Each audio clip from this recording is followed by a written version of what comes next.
बिस्मिल्लाहिर्रहमानिर्रहीम। अस्सलाम वालेकुम dear students. Exercise number 2B हमने स्टार्ट की हुई थी, जिसके कल मैंने आपको पहले 5 क्वेश्चंस करवा दिए थे। क्वेश्चन नंबर 6 जो है ये हम शुरू करते हैं। इसकी स्टेटमेंट आप देखें। The temperature of a village on a particular night is -11 degree Celsius. The next morning the temperature rises by 7 degree Celsius. Find the temperature in the morning. अब देखें, एक नाइट -11 डिग्री सेल्सियस टेम्परेचर है, minus में है। आपको पता है सर्दियों में टेम्परेचर माइनस में चला जाता है।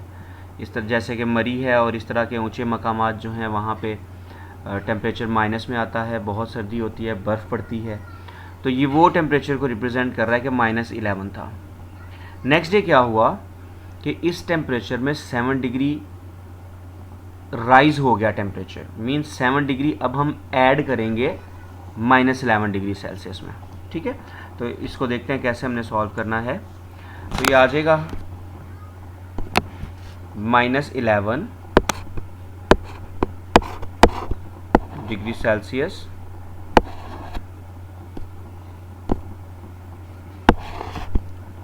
प्लस 7 डिग्री सेल्सियस, क्योंकि 7 ऐड हुआ है।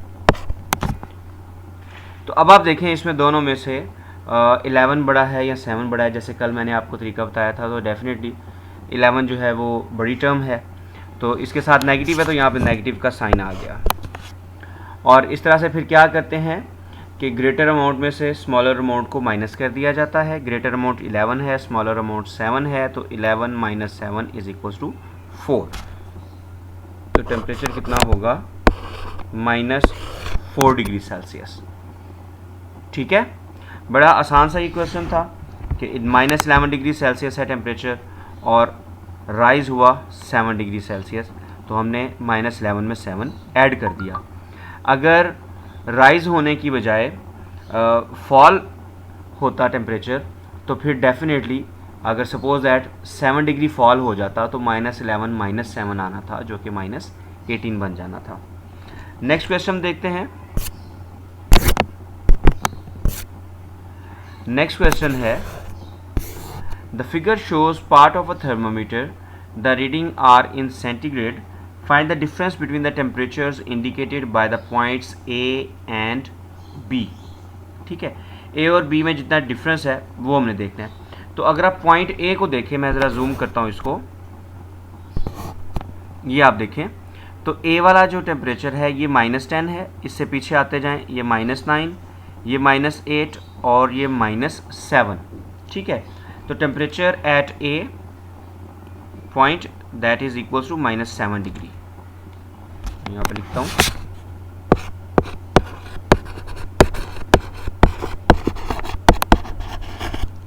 Temperature at A -7 degree Celsius. तो टेम्परेचर एट बी कितना होगा?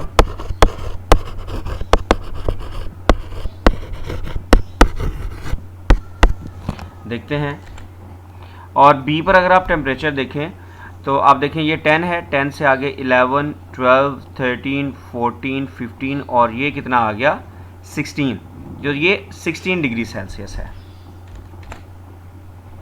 16 डिग्री सेल्सियस, ये पॉजिटिव है, तो मैंने साथ में साइन नहीं लिखा, जहाँ पे साइन नहीं लिखते वो पॉजिटिव होता है। तो temperature at B is equals to 60 degree Celsius. तो हमने फाइंड क्या करना था? The reading are in Celsius, find the difference between the temperatures. तो टेम्परेचर्स में कितना डिफरेंस है ये आपने देखना है। तो टेम्परेचर का डिफरेंस जब हमने फाइंड करना है तो एक्चुअली क्या करना है कि हायर टेम्परेचर में से लोअर टेम्परेचर को माइनस कर देना है। हायर डेफिनेटली पॉजिटिव नंबर जो है वो हायर होता है, नेगेटिव नंबर स्मॉलर होता है। तो यहाँ पे हम क्या करेंगे? टेम्परेचर डिफरेंस देखते हैं।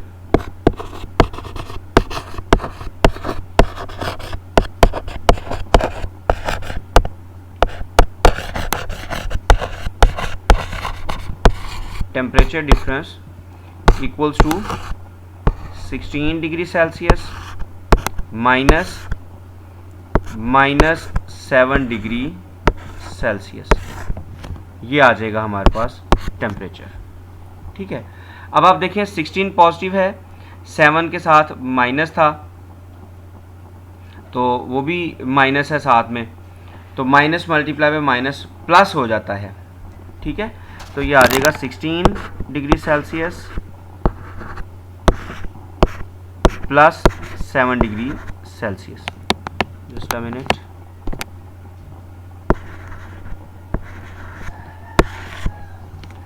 अब आप देखें इसको कि ये जो है दोनों को ऐड कर दें, दोनों पॉजिटिव हैं, डेफिनेटली ऐड ही होंगे, दोनों को हम ऐड कर देते हैं।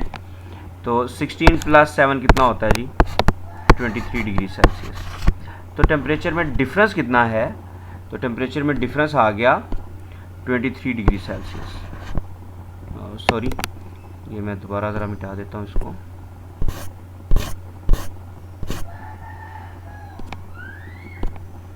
Degree Celsius. ये लैपटॉप पे ज़रा लिखना थोड़ा सा मुश्किल होता है, किसी जगह पे टच काम करता है, किसी जगह पे थोड़ा प्रॉब्लम कर जाता है, इसलिए ज़रा ये प्रॉब्लम होती है लिखने में। ठीक है, अदरवाइज़ वैसे कोई प्रॉब्लम नहीं होती इसमें। तो ये आ जाता है 23 डिग्री, अब डिग्री नहीं है लिख रहा फ़िलहाल, तो ये 23 डिग्री सेल्सियस है। ठीक है, तो ये टेम्परेचर डिफरेंस आ गया हमारे पास, दैट इज़ 23 डिग्री सेल्सियस। ए वाला टेम्परेचर नेगेटिव में था, बी वाला पॉजिटिव में था। डिफरेंस कितना? हमने हायर टेम्परेचर में से लोअर टेम्परेचर को माइनस कर दिया। ठीक है, अब देखते हैं नेक्स्ट क्वेश्चन क्या है। नेक्स्ट क्वेश्चन है, a city is located at a height of 130 metre above sea level. Sea level से ऊपर 138 मीटर पर एक सिटी है, while a town at a height of 51 metre below sea level. और एक दूसरा टाउन है जो कि सी लेवल से बिलो है, कितना बिलो है? 51 मीटर। तो इसमें आप ये ले लेंगे एक्चुअली कि जो सी लेवल है उसको आप ज़ीरो ले लेंगे। ठीक है, क्योंकि अगर नंबर लाइन भी आपने देखी थी तो नंबर लाइन में 1.0 था, उससे ऊपर पॉजिटिव और उससे नीचे नेगेटिव होते हैं, यानी लेफ़्ट साइड पे नेगेटिव और राइट साइड पे पॉजिटिव होते हैं। हम इसको भी ऐसे ले लेंगे। ठीक है, तो hence find the difference in altitude between the city and the town. और लिखा हुआ है represent the altitude of the town using a negative number. Definitely negative से होगा क्योंकि वो बिलो सी लेवल है। तो हम इस तरह से, आप देखें अगर इसको मैं करूं, सपोज दैट मैं एक नंबर लाइन ड्रॉ कर लेता हूं। ये है हमारे पास एक नंबर लाइन है जिस पर ये 0 आल्टीट्यूड है।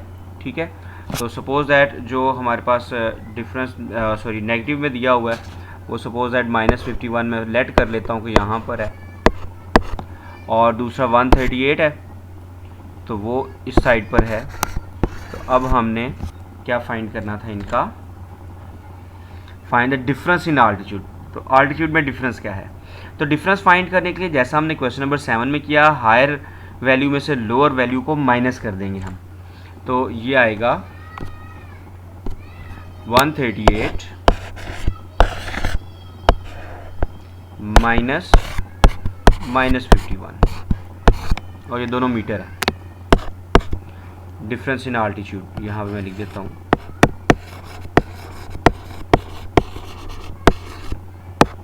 डिफरेंस इन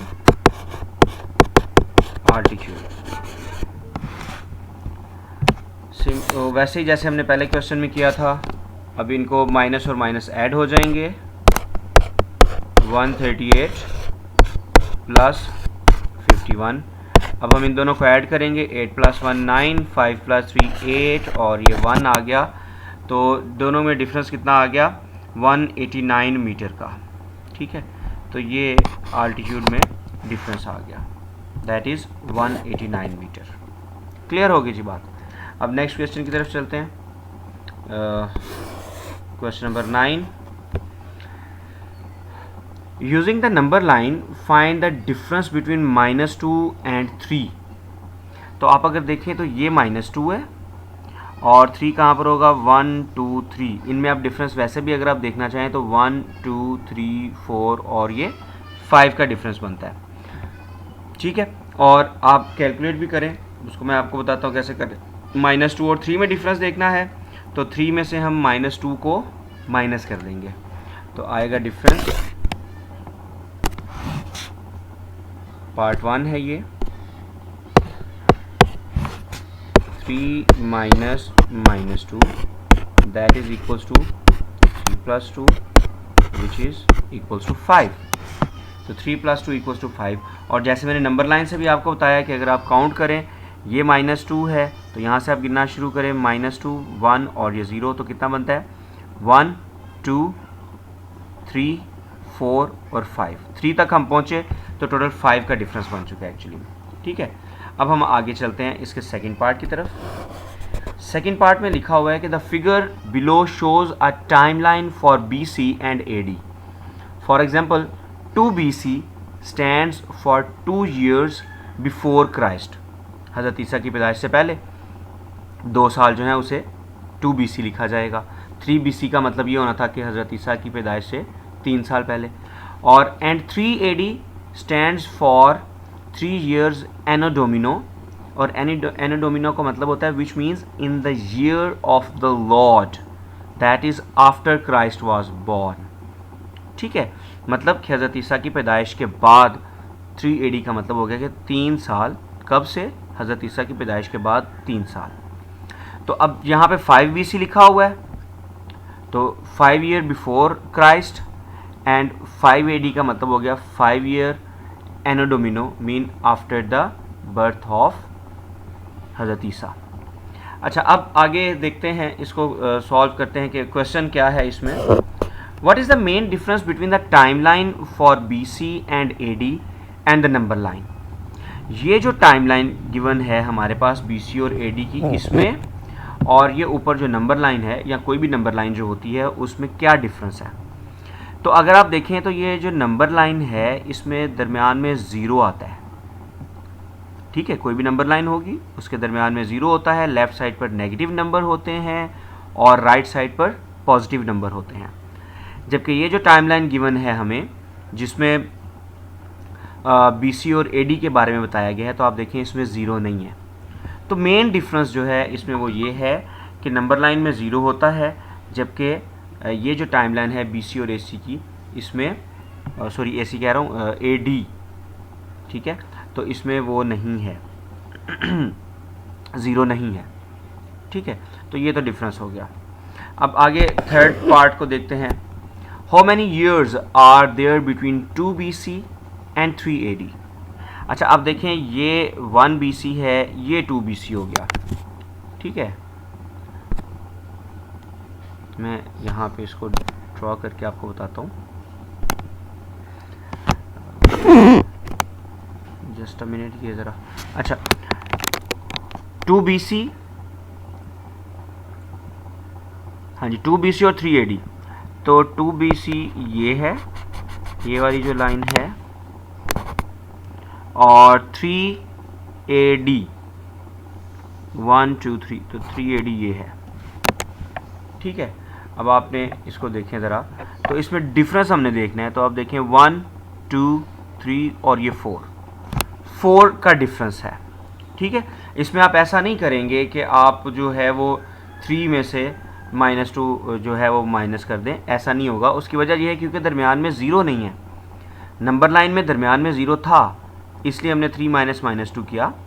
लेकिन यहाँ पर 3 AD और 2 BC के दरमियान में कहीं पे 0 नहीं आता। ठीक है, तो इसकी कैलकुलेशन ऐसे नहीं होगी। हम यहाँ से गिनेंगे कि 1 BC 2 BC है और AD का यहाँ से यहाँ तक आप डिफरेंस देखें, यहाँ से शुरू होता है तो 1 2 3 और ये 4। जबकि ऊपर जो था, ऊपर क्या था, -2 से ये -2 था, 3 तक का डिफरेंस था। तो आप यहाँ पे इसको काउंट करें लाइंस को, 1 2 3 4 और ये 5। लेकिन यहाँ पर 1 2 3 और 4। तो ये बात है, ये डिफरेंस है। 0 डिफरेंस है कि दोनों में मेन डिफरेंस जो है वो 0 का है। आप देखें उसमें काउंटिंग में, सॉरी कैलकुलेशन में जो है वो आ जाता है, डिफरेंस आ जाता है कैलकुलेशन में। ठीक है, तो ये हमारे पास आ गया दोनों में कितना डिफरेंस है, 2 BC और 3 AD में, दैट इज़ 4 years। तो 4 साल का डिफरेंस है। अच्छा, अब देखते हैं नेक्स्ट पार्ट इसका क्या है, last 4th part. Think of another real life example that is similar to the timeline in 2 यानी 2 के सिमिलर हो, ऐसी टाइमलाइन हो जिसमें ज़ीरो नहीं होगा, ठीक है, but different from the number line in 1 की नंबर लाइन से डिफरेंट होगा, ठीक है। 1 में क्या था, ज़ीरो था, तो यानी ज़ीरो ना हो। तो अब हम कैसे, कौन सी हमारे जहन में एग्जांपल आती है, सपोज दैट आप देखें रियल लाइफ एग्जांपल में एक बिल्डिंग है अगर, तो एक बिल्डिंग के फ्लोर्स होते हैं, ठीक है। पहले जो है वो ग्राउंड फ्लोर होता है, उसको सपोज दैट 1 का नाम दिया जाए अगर, सपोज दैट। उसके बाद या आप नीचे चले जाएं, बेसमेंट में चले जाएं, तो बेसमेंट में basement number 1, basement number 2, basement number 3, तो उनको आप -1, -2 और -3 लिख सकते हैं, ठीक है। फिर आगे जब फ्लोर्स की बात आ जाएगी तो फ्लोर शुरू होंगे 1 से, 2 से, 3 से, 4 से, 5 से, ठीक है।